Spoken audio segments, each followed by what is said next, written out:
Yes, class 11th chapter हमारा चल रहा है बेटा बायोमोलिक्यूल्स। उसमें बहुत कुछ हम पढ़ चुके हैं। ठीक है, आज हम पढ़ रहे हैं nature of bond linking monomer in A polymer. ठीक है, देखो जैसे हम बात कर रहे हैं पॉलीमर कौन बनाता है, सिंगल यूनिट्स मिलकर पॉलीमर बनता है। ठीक है, मोनोमर जैसे अमाइनो एसिड है, ठीक है, तो वो मिलकर एक पॉलीपेप्टाइड चेन बना रहे हैं, ठीक है ना। तो वो क्या हो गया, वो हो गया मोनोमर्स। अमाइनो एसिड क्या हो गया, मोनोमर्स। पूरी चेन्स आपस में किसी ना किसी बॉन्ड से लिंकेज हो रहा है, ठीक है ना कोई बॉन्ड आ रहा है उनके बीच में, और वो क्या बना रहे हैं, पॉलीमर बना रहे हैं। तो वो हमें बॉन्ड देखने हैं। आज हम डिफरेंट टाइप के बॉन्ड्स के बारे में पढ़ेंगे। जैसे पेप्टाइड बॉन्ड है, वैसे मैं बता चुका हूँ आपको, फिर भी इसमें अलग से दे रखा है। तो पेप्टाइड बॉन्ड है, ग्लाइकोसिडिक बॉन्ड है, ठीक है, डीएनए में बॉन्ड है, डीएनए के स्ट्रक्चर में बॉन्ड प्रेजेंट होता है, तो वो हम देखने वाले हैं। ठीक है, तो हमारा टॉपिक क्या है बेटा, टॉपिक है हमारा nature of bond linking movement in polymer.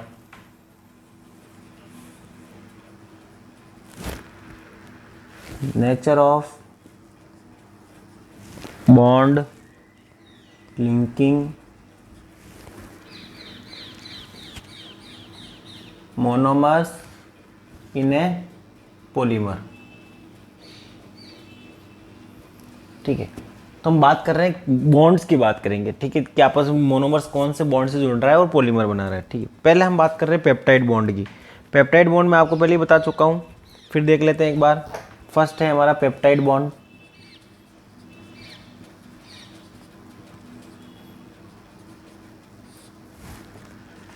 ठीक है, तो ये एक तरीका क्या है, इज ए कोवेलेंट बॉन्ड। ठीक है ना, peptide bond is a covalent chemical bond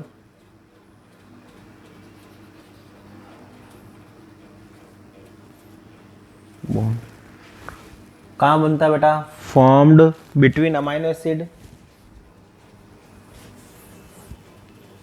amino acid के बीच में कौन सा बनता है, पेप्टाइड बॉन्ड बनता है ना, when the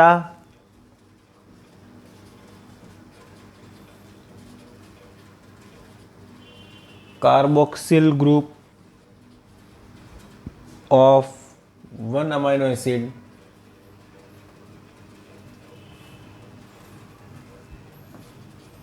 reacts with the amino group of the other molecule।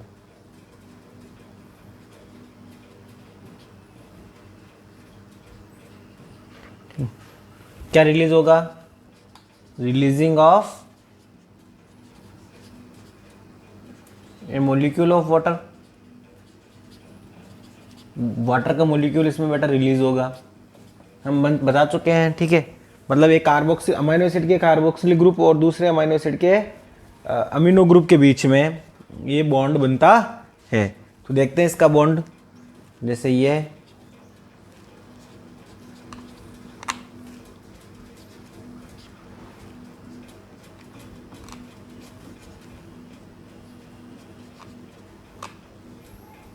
कोई एक अमीनो एसिड है, ये हमारा दूसरा अमीनो एसिड है।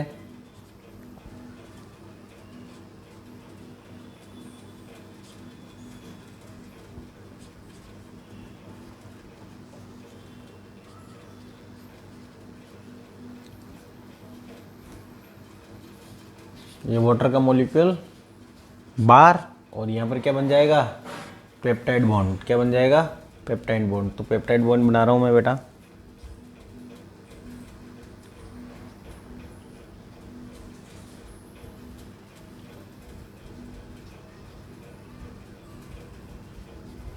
ये लो,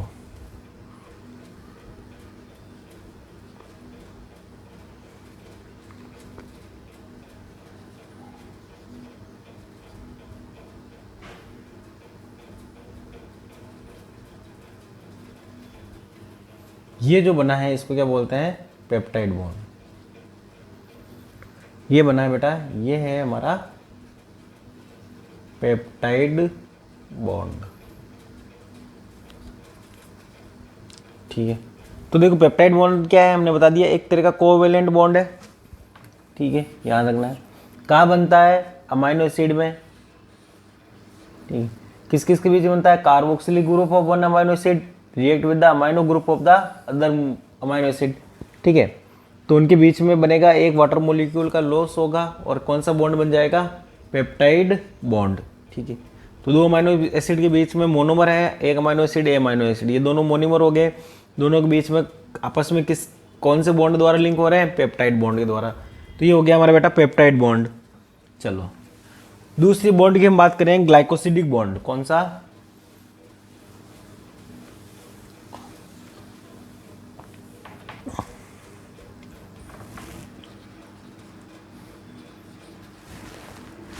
ग्लाइकोसिडिक बॉन्ड। देखो ये कार्बोहाइड्रेट में, मोनोसेक्राइड कार्बोहाइड्रेट में बनता है, ये ध्यान रखना। तो मैं लिख देता हूं पहले, 2 carbon atoms of adjacent monosaccharide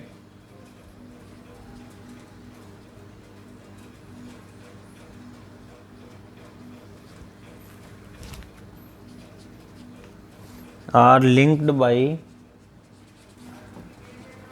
glycosidic bond।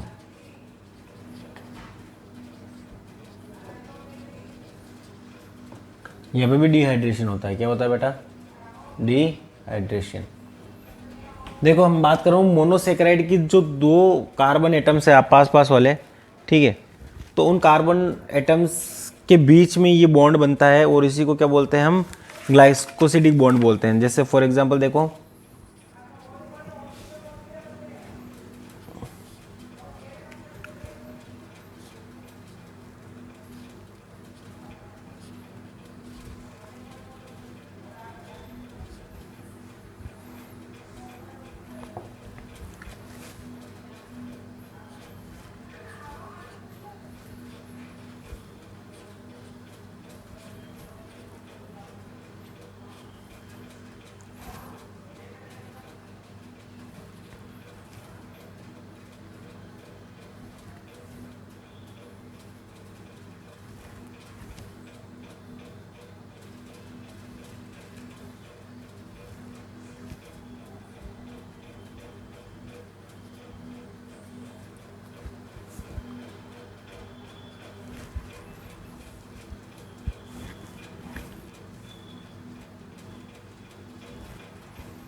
ठीक है। यहाँ पर हमें ग्लाइकोसिडिक बॉन्ड बनाना है बेटा। ये लो, ये हमने बाहर निकाल दिया है क्या, वाटर। तो डिहाइड्रेशन हो रहा है, 2 कार्बन एटम के बीच में अब क्या करेगा, ये कार्बन ऑक्सीजन और सी के बीच में जुड़ जाएगा। जैसे ये मैं बता रहा हूँ, यहाँ पर ये कार्बन, यहाँ क्या बच गया, ऑक्सीजन, और ये कार्बन। इस तरीके से ये बॉन्ड बन जाएगा। तो 2 कार्बन के बीच में बन गया ना बेटा ये, तो 2 carbon atom of adjacent monosaccharide, ये कार्बन एटम और ये कार्बन एटम दोनों, ठीक है, दोनों पास पास वाले के ये बीच में बन गया, ठीक है। कौन सा बॉन्ड बनेगा, ग्लाइकोसिडिक बॉन्ड बनेगा। कौन सा बॉन्ड बनेगा बेटा, ग्लाइकोसिडिक बॉन्ड। तो हम इसको बोल सकते हैं ये क्या हो गया, ग्लाइकोसिडिक बॉन्ड, ठीक है। तो समझ में आ गया, 2 carbon atom of adjacent monosaccharide, ये मोनोसेक्राइड है, ये ग्लूकोज, ये ग्लूकोज, ये और ये ग्लूकोज, आपस में कौन से बॉन्ड द्वारा जुड़ रहे हैं बेटा, ग्लाइकोसिडिक बॉन्ड के द्वारा। और किसका लॉस हो रहा है, वाटर का लॉस हो रहा है, ठीक है। ये हो गया हमारे ग्लाइकोसिडिक बॉन्ड।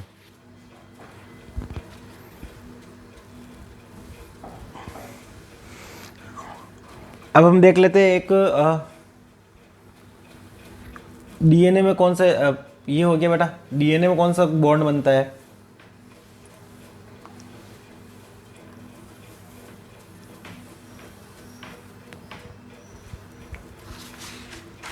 ठीक। देखो second structure of DNA is double helical model given bye Watson. जो डीएनए का वो होता है, ये डबल हेलिकल स्ट्रक्चर होता है डीएनए का। ये किसने दिया था बेटा, वाटसन और क्रिक ने दिया था ये मॉडल। तो वाटसन एंड क्रिक, ठीक है। तो हम बात कर रहे हैं कि सेकेंड स्ट्रक्चर ऑफ डीएनए किसकी, तो ये जो डबल हेलिकल मॉडल है, ठीक है ना, डीएनए का डबल हेलिकल मॉडल, इसको बोलते हैं डीएनए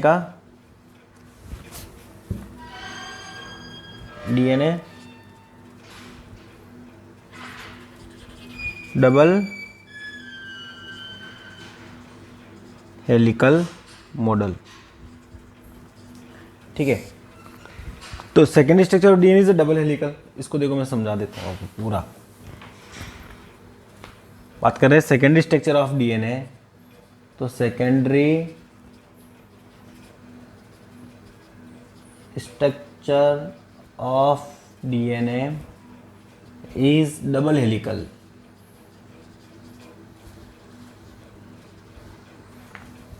मॉडल गिवन बाय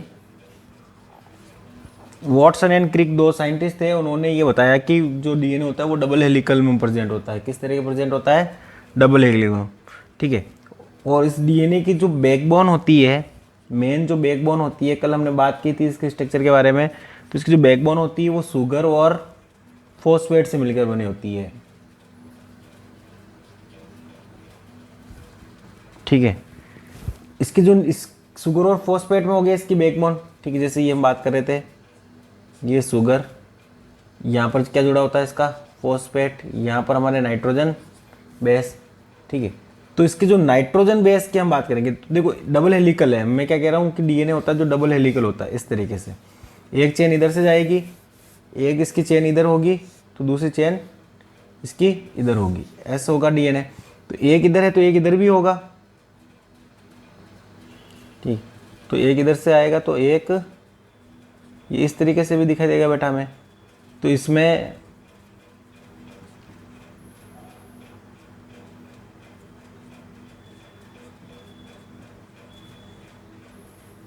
ये इधर ये उल्टा बनेगा, ठीक है। देखो इसमें जो चेन होगी ना, इसमें एक साइड में तो इस तरीके से बनेगी और एक साइड में उल्टी बनेगी। क्या बनेगी बेटा? उल्टी। तो देखो मैं अगर बात करूं तो इस तरीके से देखो,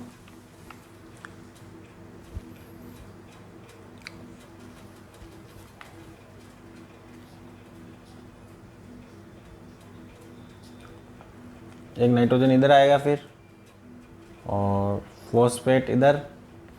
तो ये नाइट्रोजन दोनों, sorry nitrogen base, nitrogen base क्या होता है? इनसाइड की ओर होता है। ये भी इसका इनसाइड है, इधर वाला भी इसका इनसाइड। तो नाइट्रोजन बेस होता है वो कहाँ होता है बेटा? अंदर की ओर। जबकि हम बात करेंगे ये शुगर और फॉस्फेट क्या होगी? इसकी चेन होगी। और जब नाइट्रोजन बेस किधर आएगा? इधर और इधर। ये अंदर की साइड में क्या आएंगे? इसके नाइट्रोजन बेस, ठीक है। तो नाइट्रोजन बेस एडेनिन, ठीक है। और क्या होता है? ए टी से जुड़ता है, जी सी से जुड़ता है। तो याद रखना ये, ठीक है। तो इसमें याद रखना है कि डीएनए के स्ट्रक्चर में बैकबोन कौन बनाता है? शुगर और फॉस्फेट। जबकि हम बात करेंगे इसके जो नाइट्रोजन बेस होते हैं वो किस साइड में होते हैं? अंदर की साइड में होते हैं। तो हम लिख सकते हैं nitrogen base face inside and are almost perpendicular to backbone,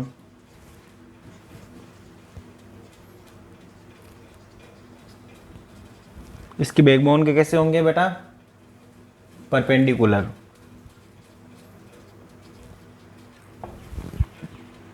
ठीक है। ए सी विल बी ट्रिपल बॉन्ड। देखो ए होता है जो हमेशा किससे जुड़ता है? डबल बॉन्ड के द्वारा टी से जुड़ता है, हमेशा ध्यान रखना। एडेनिन थाइमिन के साथ जुड़ेगा डबल बॉन्ड के द्वारा। ग्वानिन होगा जो ट्रिपल बॉन्ड के साथ साइटोसिन के साथ जुड़ेगा, ये याद रखना। तो यहाँ पर ये बात बताना चाह रहा है कि जो नाइट्रोजन बेस होते हैं दोनों चेन्स के, इस चेन के और इस चेन के, जो आपस में नाइट्रोजन बॉन्ड होते हैं वो कैसे जुड़ते हैं, ठीक है। तो जो नाइट्रोजन बेस होते हैं हमारे, ठीक है, ये बेस एडेनिन और ग्वानिन है। चार हमने बताए थे, डीएनए में चार पाए जाते हैं, एडेनिन, थाइमिन, ग्वानिन और साइटोसिन। यूरेसिल किस में पाया जाता है? आरएनए में पाया जाता है। तो हम बात कर रहे हैं डीएनए में। तो यहाँ पर ध्यान रखना, एडेनिन होता है ना, adenine nitrogen base, thymine nitrogen base से जुड़ता है हमेशा और हमेशा। एडेनिन किससे जुड़ेगा? थाइमिन से। और ग्वानिन किससे जुड़ेगा? साइटोसिन से। जब ग्वानिन साइटोसिन से जुड़ता है तो ट्रिपल बॉन्ड से जुड़ता है और ये डबल बॉन्ड से जुड़ता है। और ये जो बॉन्ड होते हैं ये हाइड्रोजन बॉन्ड होते हैं। क्या होते हैं? कौन से बॉन्ड होते हैं बेटा? हाइड्रोजन बॉन्ड होता है। तो याद रखना है कि एडेनिन किससे जुड़ता है? डबल बॉन्ड द्वारा थाइमिन से। और गुआनिन किससे जुड़ता है? सी से। ठीक है, अब याद रख लेना जी सी से जुड़ता है, एडेनिन थाइमिन से जुड़ता है। तो जी से गवर्नमेंट कॉलेज से याद रख लेना, कुछ भी आप कैसे भी अपनी ट्रिक से बना के याद करो इसको। जी हमेशा किससे जुड़ता है बेटा? सी से। और कितने बॉन्ड द्वारा? ट्रिपल बॉन्ड द्वारा। एडेनिन किससे जुड़ता है? थाइमिन से और डबल बॉन्ड द्वारा। और ये जो बॉन्ड होते हैं वो क्या कहलाते हैं? Hydrogen bond. ठीक है, ठीक।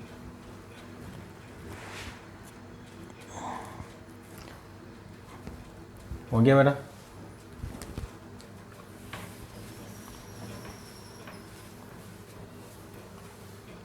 बॉन्ड बता दिए हमने। ठीक है, आगे हम बात कर रहे हैं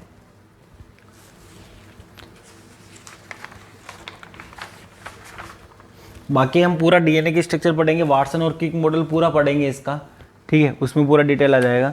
dynamic state of body constitute of concept of metabolism.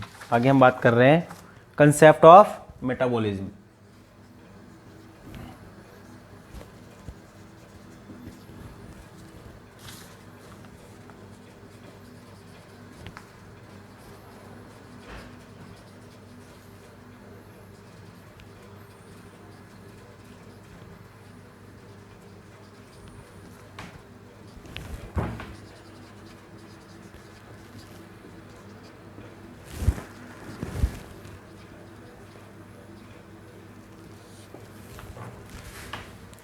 All cell contain thousand of organic compounds.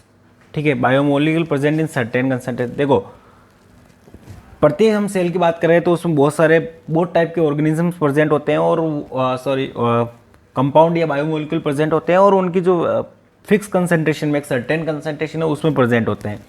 तो हम बात कर सकते हैं कि all cells contains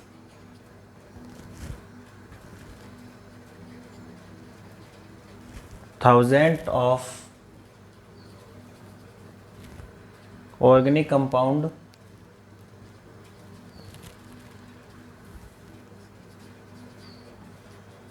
present in certain concentration।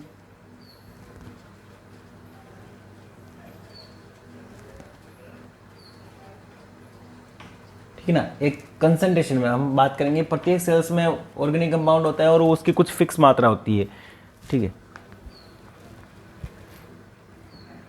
ठीक। और हम बात करते हैं कि जो ये कंपाउंड्स होते हैं वो चेंज होते रहते हैं, एक बायोमोलिक्यूल से दूसरे बायोमोलिक्यूल बनता है, दूसरे बायोमोलिक्यूल से कोई अदर बायोमोलिक्यूल बनता है। तो हम कह सकते हैं कि all biomolecules have at turnover. Turnover का मतलब क्या हो गया? यहाँ पर टर्नओवर का मतलब क्या हो गया बेटा? They are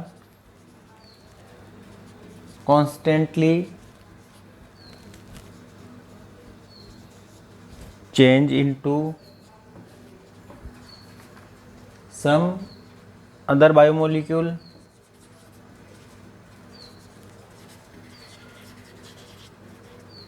and also made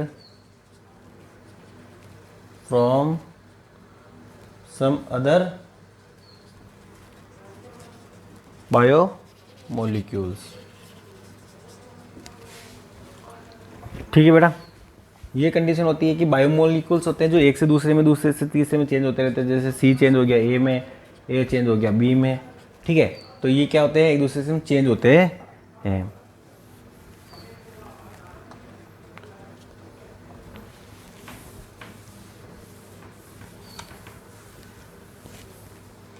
next की बात करेंगे, all the chemical reaction occur inside the body organism का मेटाबॉलिज्म। तो मेटाबॉलिज्म क्या होता है?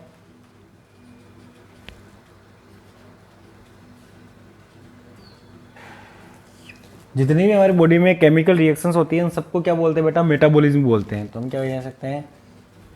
All the chemical reaction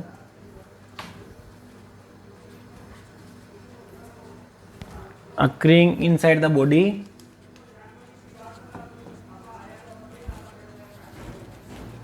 of an organism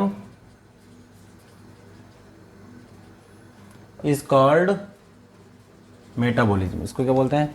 मैंने आपको पहले ही बताया कि हमारी बॉडी में जितनी भी केमिकल रिएक्शंस होती है, बायोकेमिकल रिएक्शंस होती है, उन सबको क्या बोलते हैं? मेटाबॉलिज्म बोलते हैं। ठीक है, इसमें मेनली मेटाबॉलिज्म को हम कह सकते हैं दो तरह की रिएक्शंस होती है। देखो, एक तो होती है मेटाबॉलिज्म को हम दो भागों में बांटा जा सकता है। एक बोलते हैं कैटाबॉलिज्म, ठीक है, एक होती है एनाबॉलिज्म। क्या होती है? एनाबॉलिज्म। कैटाबॉलिज्म और एनाबॉलिज्म। एनाबॉलिज्म की हम बात करेंगे तो इसमें क्या होता है बेटा, स्मॉल मॉलिक्यूल से लार्ज मॉलिक्यूल बनते हैं, जबकि कैटाबॉलिज्म क्या होता है, लार्ज मॉलिक्यूल से स्मॉल मॉलिक्यूल बन रहा है तो वो कैटाबॉलिज्म हो गया। स्मॉल मॉलिक्यूल से लार्ज मॉलिक्यूल बन रहा है तो वो एनाबॉलिज्म हो गया। ठीक है, और इन दोनों रिएक्शंस को क्या बोलते हैं? मेटाबॉलिज्म। तो हमारी बॉडी में जितनी भी रिएक्शंस हो रही है वो सारी क्या कहलाती है? मेटाबॉलिज्म। ठीक है, और मेटाबॉलिज्म से होगा क्या, रिजल्ट क्या आएगा कि ट्रांसफॉर्मेशन होगा, कोई ना कोई जो कंपाउंड है वो दूसरे कंपाउंड में चेंज होगा। ठीक है, तो हम कह सकते हैं each of the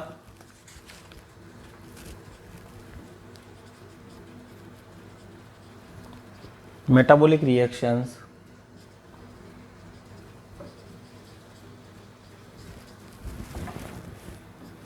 result in the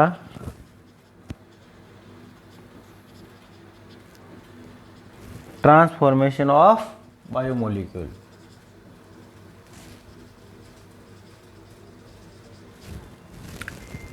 जैसे एग्जाम्पल बता रहे हैं,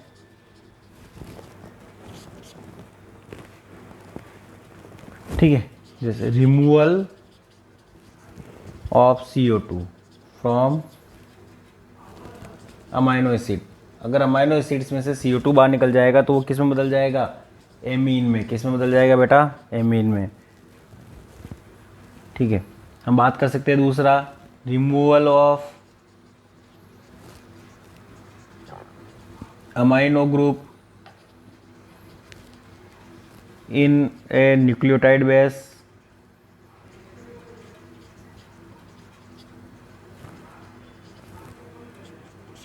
ठीक है, ये हम बात कर सकते हैं हाइड्रोलाइसिस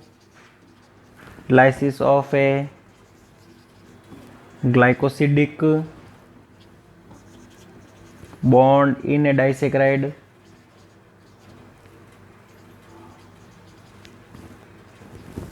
ठीक है, ये सब क्या हो गया, इसके एग्जाम्पल हो गए। तो मेटाबॉलिज्म याद रखना है मेन कि मेटाबॉलिज्म क्या होता है, हमारी बॉडी की जितनी भी रिएक्शंस होती है उसको क्या बोलते हैं बेटा? मेटाबॉलिज्म। और मेटाबॉलिक रीजन से क्या होगा? ट्रांसफॉर्मेशन हो जाएगा, मॉलिक्यूल्स का चेंज होते जाएंगे, एक मॉलिक्यूल से दूसरे मॉलिक्यूल में चेंज हो जाएंगे।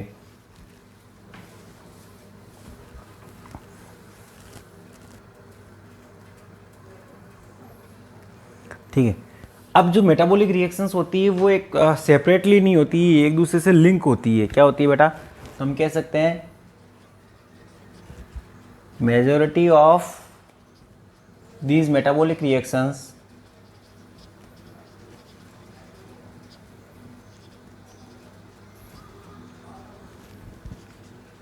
do not occur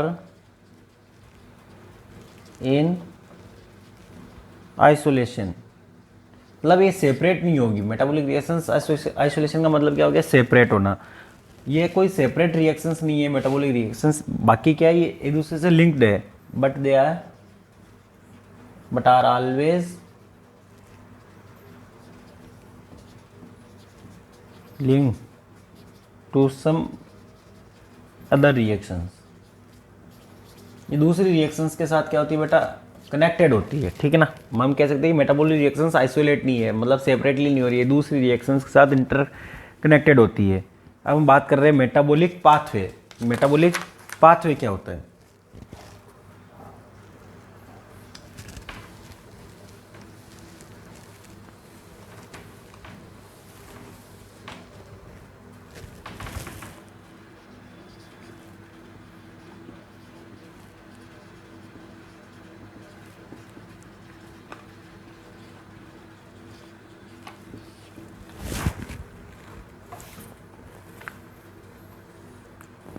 ठीक है, तो मैंने आप पहले बताया था मेटाबॉलिक जो रिएक्शंस होती है वो आइसोलेट नहीं होती है, सेपरेट नहीं होती है, वो दूसरे से जुड़ी होती है, ये इंटरकनेक्टेड होती है।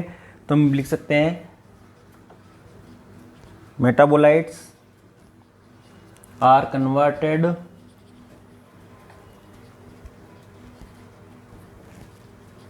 into each other in a series of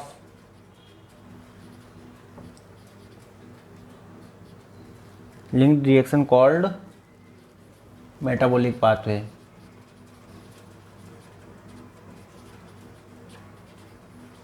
तो क्या हो गया बेटा, मेटाबॉलिक आर जो मेटाबोलाइट्स होते हैं, ठीक है, हम कंपाउंड्स के बाद मेटाबोलाइट्स का मतलब कोई भी कंपाउंड, ठीक है, are converted to each other in a series of linked reaction, मतलब एक कोई कंपाउंड है दूसरे कंपाउंड में चेंज हो रहा है, ठीक है, तो वो कोई नहीं रिएक्शंस के थ्रू हो रहा है, किसके थ्रू हो रहा है बेटा, और एक रिएक्शंस नहीं है, बहुत सारी मल्टीपल रिएक्शंस आपस में इंटरकनेक्टेड होती है और वो फिर एक मोलिक्यूल से दूसरे मोलिक्यूल में चेंज होता है, उसी को हम क्या बोलते हैं, मेटाबॉलिक पाथवे। अब ये मेटाबॉलिक पाथवे होता है जो या तो लीनियर हो सकता है, ठीक है, या सर्कुलर में हो सकता है। जैसे हम बात करें अगर रेस्पायरेशन की रिएक्शन, तो रेस्पायरेशन रिएक्शन बहुत सारी रिएक्शंस होती है और बहुत सारी रिएक्शंस होती है और बहुत सारे मेटाबोलाइट्स बनते रहते हैं और एक मेटाबोलाइट्स दूसरे मेटाबोलाइट्स में चेंज होता है, ठीक है ना, एक कंपाउंड दूसरे कंपाउंड में चेंज होता है, चाहे हम बात करेंगे रेस्पायरेशन की बात करें या फोटोसिंथेसिस की बात करें, ठीक है, बहुत सारे इंटरमीडिएट कंपाउंड बनते हैं। अब वो सर्कुलर फॉर्म में भी हो सकते हैं, सर्कुलर जो मेटाबॉलिक पाथवे है वो सर्कुलर भी हो सकता है, लीनियर भी हो सकता है, ठीक है। तो these pathway are either linear और सर्कुलर, या लीनियर भी हो सकता है, सर्कुलर भी हो सकता है, या एक दूसरे को काटते हुए भी हो सकते हैं बेटा, criss cross and criss cross each other, ये एक दूसरे को क्रिस क्रॉस भी करते हैं, ठीक है। तो मेटाबॉलिक पाथवे का मतलब क्या हो गया कि एक मेटाबोलाइट्स दूसरे मेटाबोलाइट्स में चेंज हो रहा है, तो बहुत सारी रिएक्शंस के थ्रू चेंज हो रहा है, तो वो जो रिएक्शंस है उनको हमने क्या बोल दिया, मेटाबॉलिक पाथवे। अब मेटाबॉलिक पाथवे में जो रिएक्शंस होती है हो सकता है वो लीनियर फॉर्म में हो या सर्कुलर फॉर्म में रिएक्शंस हो रही हो, ठीक है, एक मॉलिक्यूल दूसरे मॉलिक्यूल से फिर लास्ट में वही मॉलिक्यूल वापस उसी से आके मिल रहा है, तो सर्कुलर भी हो सकता है, ठीक है। अब जो देखो मेटाबोलाइट्स जो मूव करता है मेटाबॉलिक पाथवे में एक डिफाइनेट रेट और डायरेक्शन में मूव करता है, ठीक है, तो हम कह सकते हैं flow of metabolites through metabolic pathway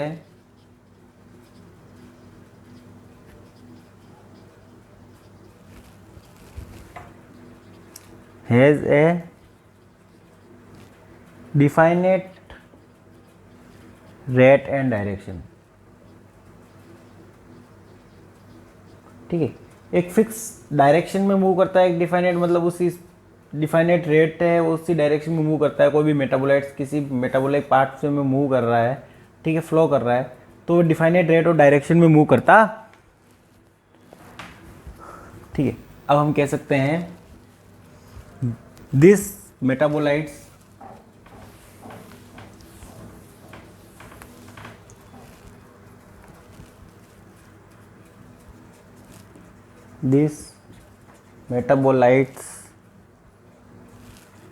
flow is called, इस तरह का जो मेटाबोलाइट का फ्लो हो रहा है क्या कहता है उसको, the dynamic state of body constituents, उसको क्या बोलते हैं, dynamic state of body constituent कहलाता है।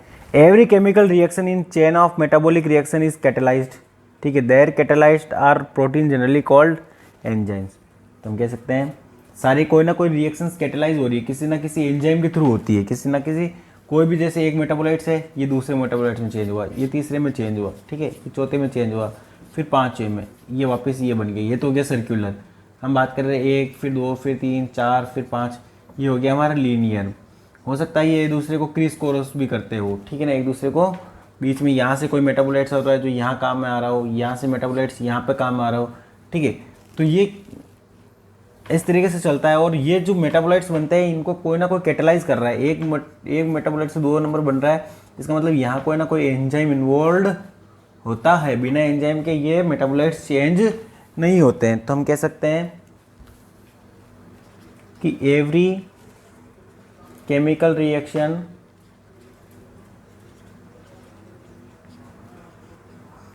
इन चेन ऑफ मेटाबॉलिक रिएक्शंस